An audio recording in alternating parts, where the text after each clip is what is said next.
name is Kelsey Sefka, and today I'm going to teach you how to effectively use a demonstration. How many of you have benefited from viewing a demonstration before? I have not. You have not. Okay, well I hope you learned something today about demonstrations. Today I just want to describe the importance of a demonstration. I want to explain 4 important aspects of a demonstration, and then have you observe a demonstration as well. Okay, so why are demonstrations important? They're important for a few different reasons. I think the most important one is how creative they are. They're fun to do. It's fun to watch somebody do something rather than just hear them talk about it. And a lot of people learn better that way, so it's just another way to learn something new. As well as that, it just gives the instructor control of what the learning is. So it's not student-based, but it's more instructor-based. Like, I'm going to show you something. And they also turn abstract ideas into meaningful concepts. So you can talk about something in a classroom, but then once you see it done, it kind of gives you a better idea of what it is.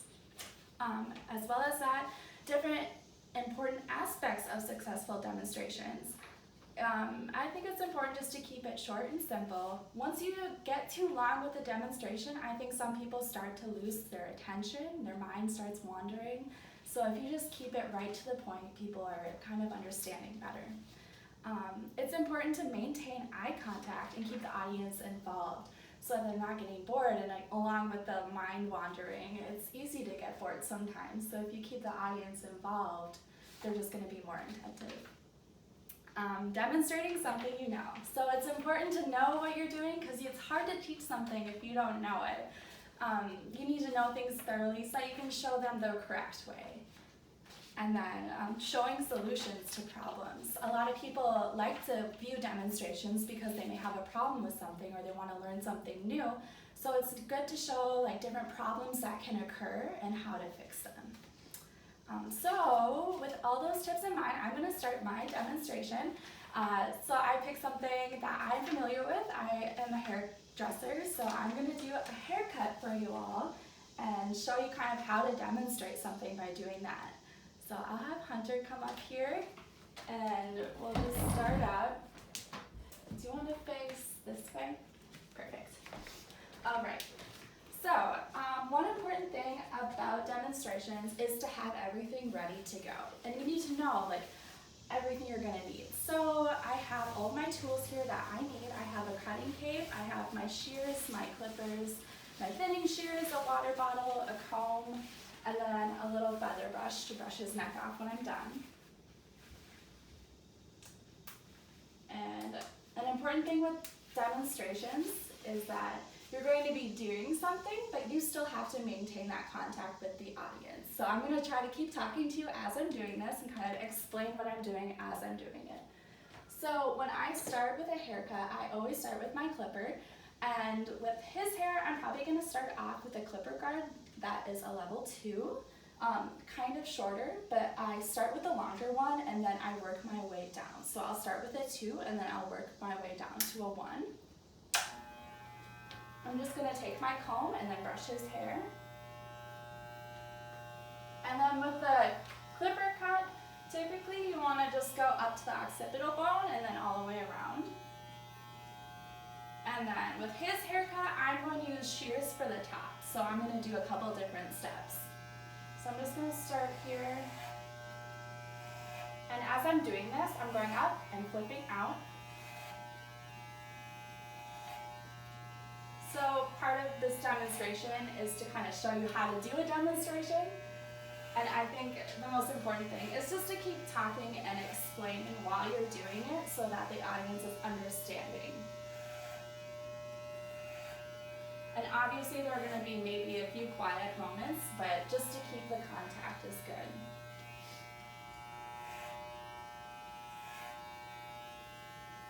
It's also important not to face away from your audience. It's a little difficult with a haircut because I kind of have to go by the shape of his head.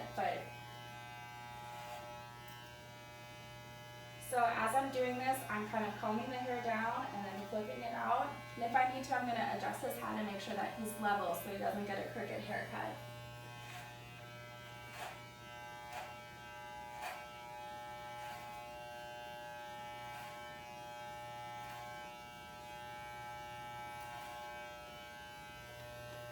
also to kind of keep up with my time limit here, I may be doing like just part of this demonstration just to show the audience like what they need to know. And then I might go in later today and just finish his haircut. But just to keep it short so that they're keeping attentive. Like you don't want to be maybe doing a full haircut like 30 minutes long when you're just doing a demonstration on it. Just teaching like the main key concepts.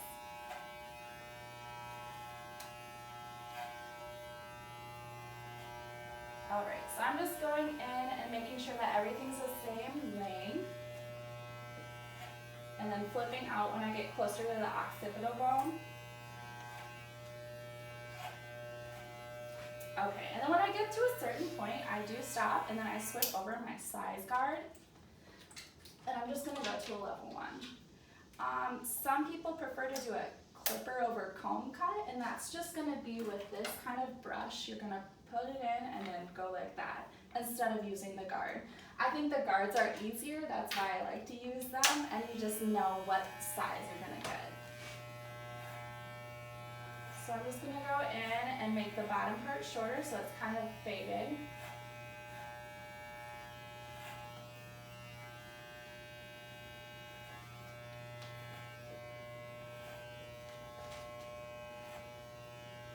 And then while you're doing a demonstration, it could be useful to just kind of ask the audience as you're going if they have any questions about what you're doing, if they want you to kind of go over something a little more in depth. Because right now it's not about giving somebody like a haircut, it's about teaching them how to give a haircut. So it takes time. It's good to go slower. You shouldn't be going through something, a demonstration, fast, because I think people, it's hard to learn if you're going pretty fast. If you can just slow down a little bit, people can learn a little bit easier.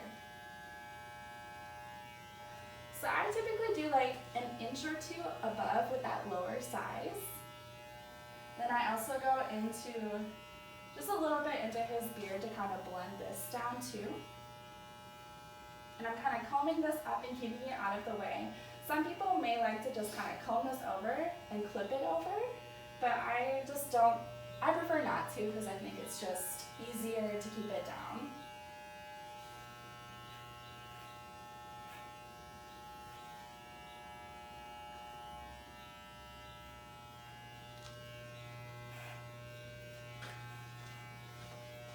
So while you're giving a haircut, it's usually nice to kind of talk to the person that you're giving a haircut to. But I think he's going to fall asleep or something, so I won't. Alright, so I'm going to be finished with that. And then the next step, you can either do now or you can do it at the end. I prefer to do this step now just because I like to get all my electric tools out of the way and done with. So what I do is I use my trimmer and I just clean up the edges of his neckline and then up around the ear and then even up into the face. And at this point you're going to have a lot of hair, so it's good to brush it. Do you want to close your eyes for a second? Perfect. Thank you. Okay, so I just go in with my trimmer and then I clean up the edges. Typically you would probably ask what kind of neckline they like, if they like it straight across or like rounded at the edges or just faded down. This isn't his first time getting a haircut from me, so I kind of know what he likes, but that's just part of the steps of giving a haircut to somebody.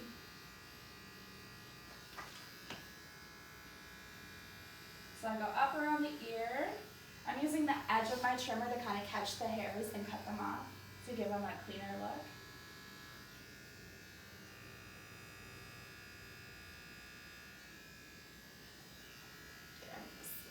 Here, and then I like to kind of comb everything forward and then clean it up.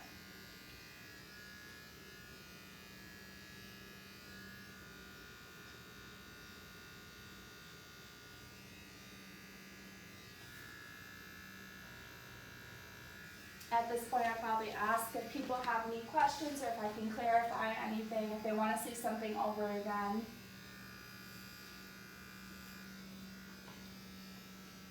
I like to go in at the very bottom and just trim this as short as possible to give it a more faded look.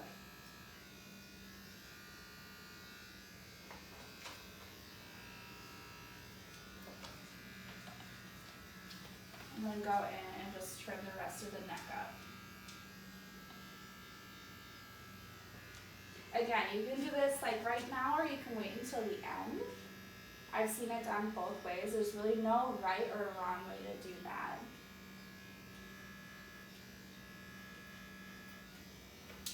Okay. So after that step, I'm just going to clean off his neck a little more. And then I'm going to start working on the length at the top. And this would also be a point, well, you could ask this before or at this point, like how long do they want it on top? And then go from there. So I just wet his hair down. I'm going to have him look up a little more though. Perfect. And kind of work the water through the hair so that it's damp. He has curly hair, so this is kind of a more difficult part. And this just depends on, everybody's different. But with curly hair, you're gonna wanna like loosen up your tension a little bit, because when you pull it really hard, it's gonna spring back down and it's gonna be a lot shorter than what you thought it was gonna be when you were cutting. So that's just something to keep in mind. So when I start at the top, it might be difficult to see. So during a demonstration, you wanna make sure everybody can kind of see what you're doing. It's kind of hard to have a camera propped up. But what I'm gonna do is I'm gonna go straight down the middle of his head at the very top. And what you can do for this is you can set the comb down flat and see where it's balanced. Right where it's balanced in the middle is where the middle of his head is. So I'm gonna go down the middle and I'm gonna make a section. And this section shouldn't be very big. I'd say about like 1/4 of an inch down. And I'm just gonna take it all up. And then I'm gonna decide like, okay, where do I wanna cut? He needs quite a bit cut off at the top because I left it kind of long last time. So I'm gonna do about an inch off the top. And I'm just gonna work my way forward.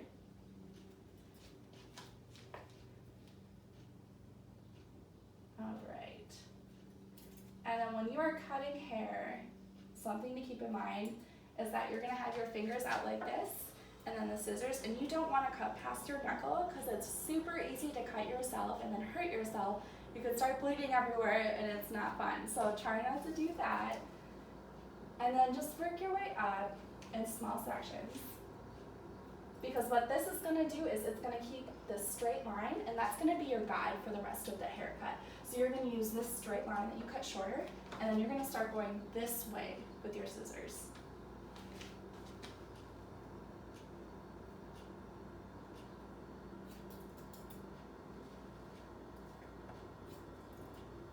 Again, at this point, I would ask if anybody has any questions about this. If they want to see something done a little more slower so that they can see it better.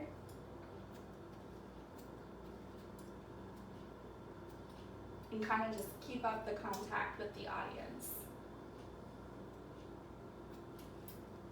Okay, so I have his center guide done, and what I'm going to do is I'm going to start working across this way to kind of get the rest of it cut. I like to start in the front. You can start in the back or the front, it really doesn't matter. With the front, what I like to do is go in with a point cut rather than cutting straight across, because it gives it a more natural look.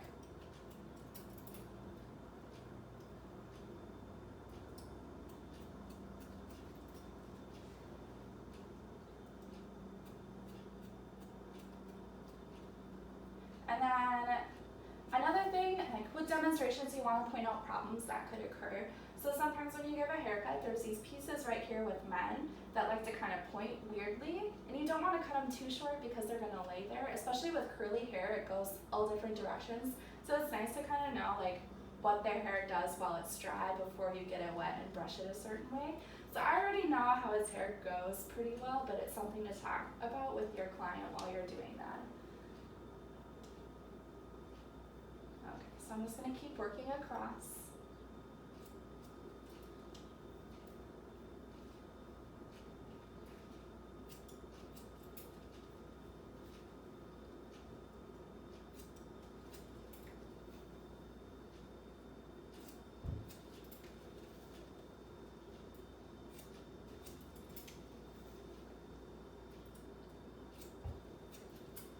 And then while you're giving a demonstration. If you want to avoid that quiet time, you could start talking about something else, like give a story or do something to keep the audience interested in what you're doing and what you're saying. Smiling at me. So what I'm doing now is I'm going to go in right at the corner where this short stuff meets the long stuff. And I'm going to brush it out at an angle this way, and I'm going to cut off points that I see. And this is what's going to blend everything together.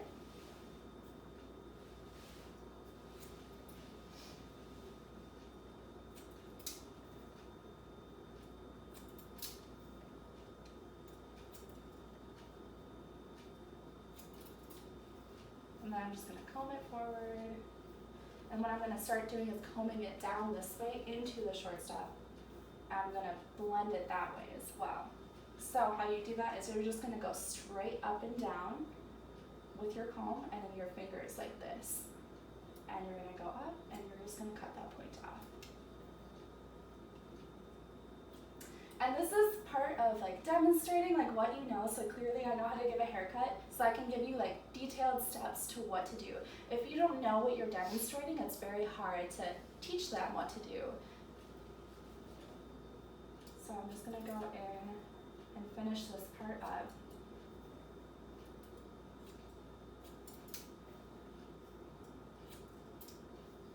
And then you would go all the way around the head doing this until everything's blended in.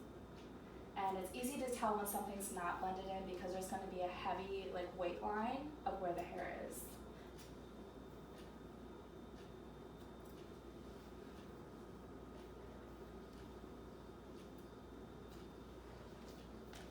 Okay, so after this step, I would go in with my thinning shear, and then the thinning shear is just like a shear, but instead of two straight edges, it's gonna have like this little wedges in it, so it doesn't cut all the hair, it just cuts pieces of the hair, which helps blend everything together. It's called a thinning shear because you can use it to thin out the top of the hair, whatever you're using to thin, but it also helps to blend everything.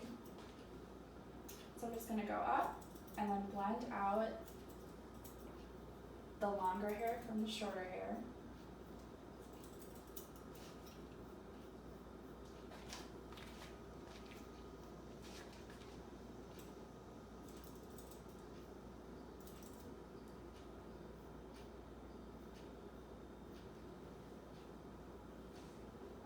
I know that he likes to get his hair thinned at the top. Sometimes it depends on the hair, I guess. He has thick hair and it's curly and it gets hot in the summer, so we thin it out, but that's just something you go over with your client before you start. So when I thin hair out, there's different ways to do it. I like to use my thinning shear, but I'm just gonna go in and take sections and then go closer to the base, but not all the way down, and then thin it out.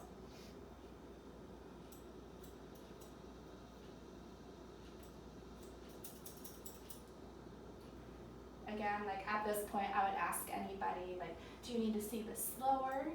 Do you want to see this closer up? Do you want to come closer so you can see what I'm doing?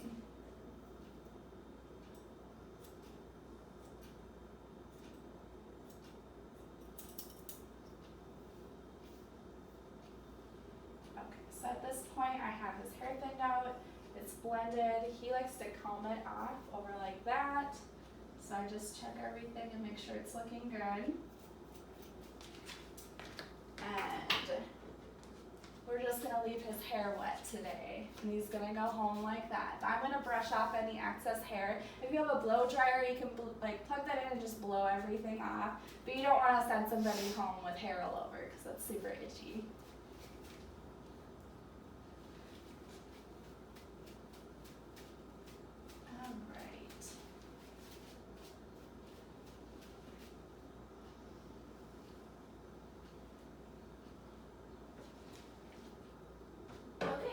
So that is how you give a men's haircut, just like a basic fade.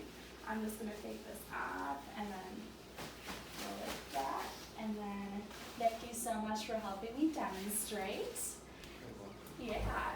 And then you would go on to sweep the floor and clean up your station and all of that good stuff.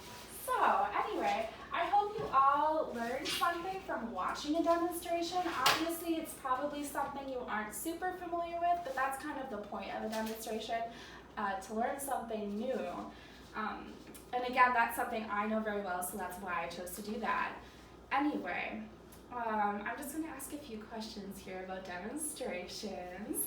Can you tell me why demonstrations are important? This shows creativity, and you can do, learn different things and learn how to do it as fast as you want to. Yeah, it's nice to be able to watch something get done. Sometimes people learn better by watching it rather than just reading about it or talking about it. Mm-hmm. Okay, good. Can you tell me some important aspects of a demonstration? Maintaining eye contact so they feel involved. Yeah. Demonstrating itself, showing what you need to do thoroughly. Yeah, definitely.